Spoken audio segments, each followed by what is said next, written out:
وہ میں واقعہ سناتا ہوں نا. وہ ایک آدمی کی بھینس بیمار تھی, تو حکیم کے پاس آیا.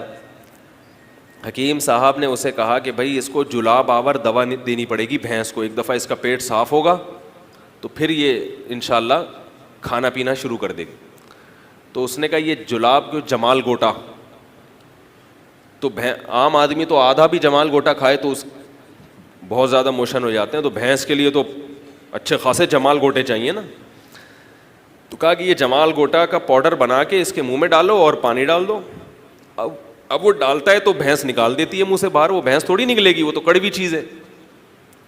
تو یہ حکیم کے پاس گیا کہ اب جب آپ نے دوا بتائی ہے اتنی بھر کر جمال گوٹے کی, تو مجھے کوئی طریقہ تو بتائیں کہ اس کے منہ میں چلی جائے. یہ حکیم صاحب نے کہا کہ پائپ میں دوا ڈالو, پائپ اس کے منہ میں رکھو, بھینس کے منہ میں, اور پائپ کا دوسرا سرا اپنے منہ میں رکھ کے زور سے پھونک مارو. جب زور سے پھونک مارو گے تو یہ دوا اس کے پیٹ میں چلی جائے گی. ٹھیک ہے جی.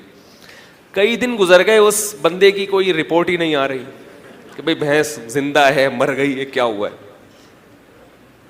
حکیم صاحب گئے, حکیم صاحب نے کہا اس کی بھینس کی عیادت کرتے ہیں. جا کے پوچھا قبلہ حکیم صاحب نے, بھئی وہ بندہ کہا. انہوں نے کہا حکیم صاحب وہ تو بس اس کے تو آخری سانسیں چل رہی ہیں.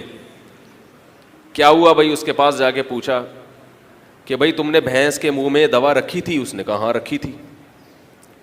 پائپ رکھا تھا بھینس کے منہ میں؟ ہاں رکھا تھا. پھونک ماری؟ اس نے کہا ہاں پھونک بھی ماری. کہا کس نے؟ اس نے کہا بھینس نے پہلے مار دی. پھونک جو تھی وہ بھینس نے پہلے مار دی, وہ ساری دوا اس کے پیٹ میں چلی.